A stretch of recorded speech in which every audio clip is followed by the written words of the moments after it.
this is a bracket, really, that's holding the Hammond box, which holds the camera. And the box just sits on this lip at the top of this bracket. And there's going to be some sort of strap that goes through these anchor points at the edges over the top to hold the Hammond box securely. So in the interior, we have the mounting for the turntable, the platter that's going to rotate this whole thing. So there's a drive shaft that comes up the middle here, and you can see in through here there is a set screw that's going to lock this to the shaft. Below this it will be a gear that allows this to rotate or to be driven in a rotary fashion. The cable from the Hammond box will go through this slot at the bottom here, and it will swing around as this thing rotates.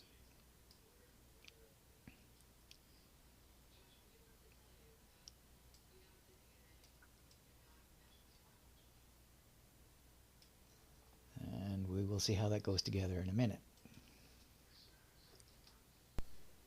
This is the motor mount. The motor actually will be bolted on top, and these slots in the bottom allow the motor mount and the motor to be slid forward until the gears mesh properly. So we have the two slots, and there's a little cavity up here for a part of the motor that fits in there. But it's really just held on with the two screws at the top. Those two holes will be threaded. And we've got a cavity in the bottom to save material. And we'll see how that all goes together in a minute. But first, some time-lapse video of the 3D print. It's a bit frenetic, so eventually I will have to work on how I do time-lapse photography. But for now, I'm just trying to figure out how to use this Motion Eye operating system properly. The camera here is the Raspberry Pi high-quality camera with a 35mm lens. And I have a Raspberry Pi 3B running Motion Eye OS. The parts here are the Hammond box mounting bracket and the motor mount for the drive shaft. Right, so this is some more hodgepodge progress. Just going to recap a little bit about what's going on.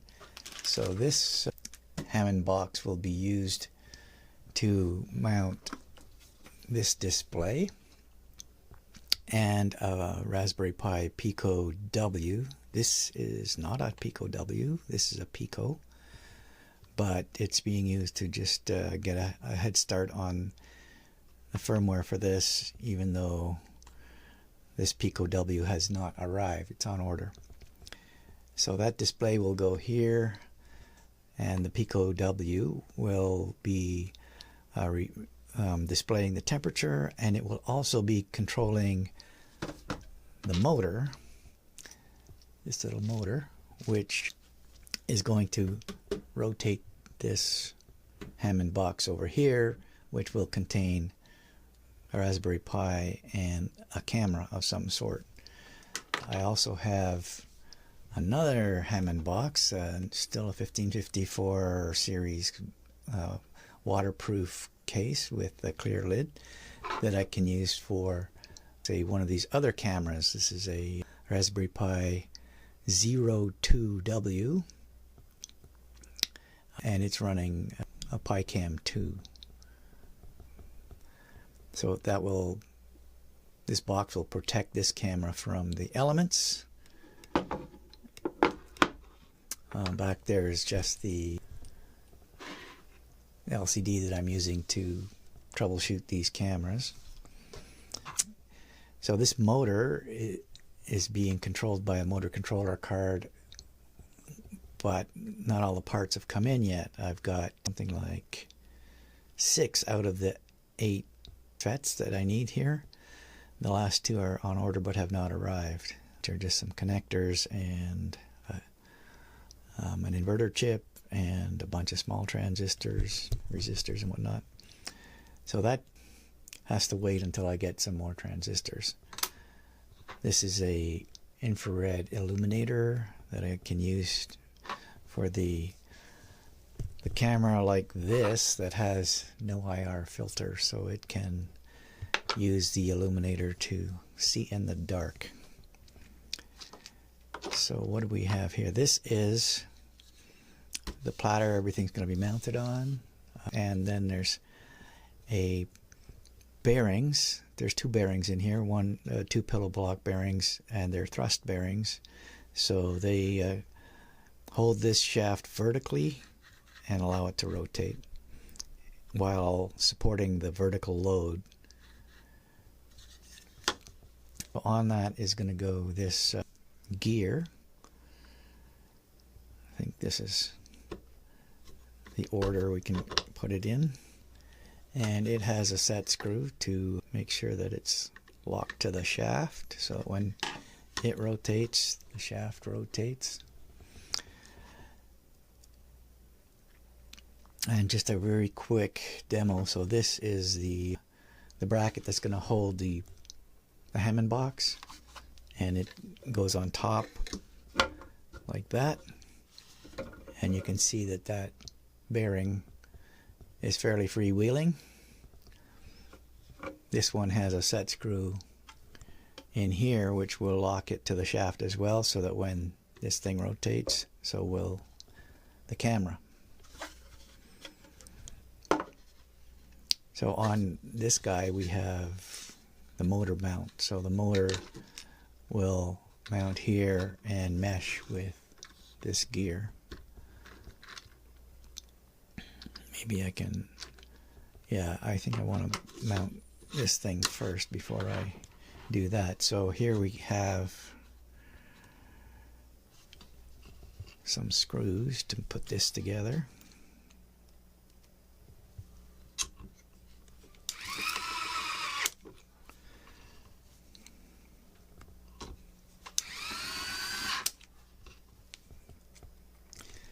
Pretty handy to have an electric screwdriver.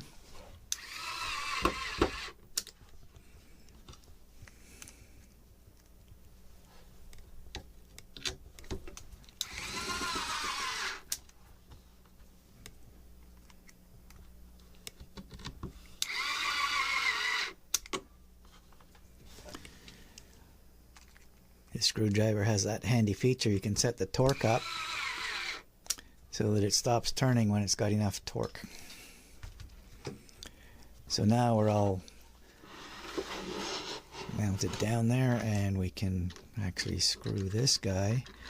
So this bracket that mounts the motor, this little stanchion here, has these slots on it that allow me to slide it forwards and backwards to make sure that these gears mesh properly.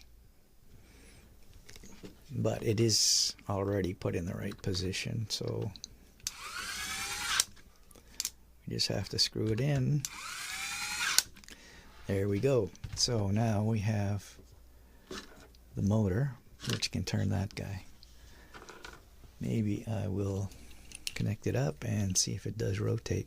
Now this motor is the backup motor, not the real motor that I intended to use, and it goes faster than I want.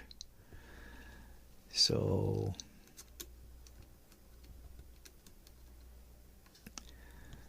I'm not really, but it works well enough that I can live with it. I don't know if you can see that on the screen, but it's rotating fine. I've just reduced the voltage down to try and reduce the speed. And I have not really smoothed out these gears. They're just straight off the 3D printer, and they're a bit rough, but they're meshing enough to turn it properly. So let's put this on here.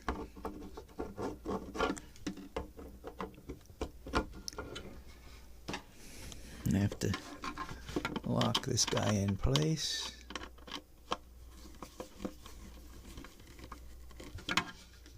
Yeah, that's good. And this guy fits the Hammond case like that.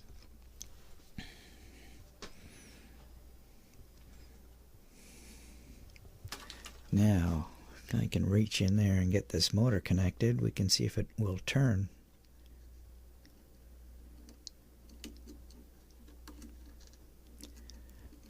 Not actually the right clips for doing this.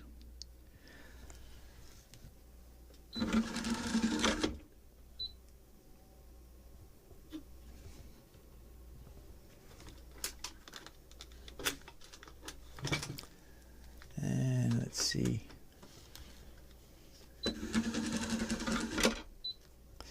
There we go. So it does rotate just fine. We don't want it to rotate more than 300 degrees. In fact, probably only just a little bit over 180 degrees. So that's going to work just fine.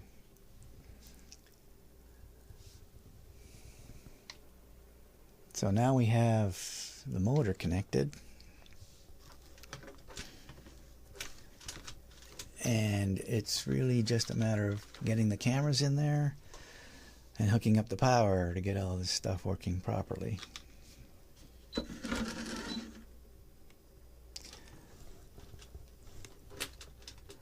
have to mess with the power supply to get this thing to go backwards instead of having my motor controller do it. But it's rotating faster than I would like. It's just, unfortunately, the lower gear motor that I ordered has not arrived. And we can see here that these little brackets at the side allow me to put a strap over the top of the Hammond box to make sure that it's held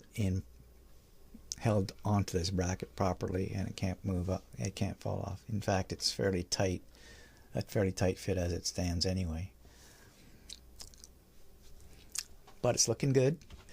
We do have a little bit of work to do at the bottom here to make sure it's all waterproof, but at least the electronics inside the Hammond box will not have a problem with being wet, because this is a very waterproof box. Now the connector that goes in the bottom here, the reason why this is so tall actually is that we have to leave room for this big connector that comes out the bottom of this box. Alright, so let me get this video together and we can start putting it on the internet. Actually, before I do that, I just want to explain a little bit about some of the other things that are going on here. So the Raspberry Pi Compute Module 4 requires these narrow flexible cables to connect cameras. So I have one on order for that system.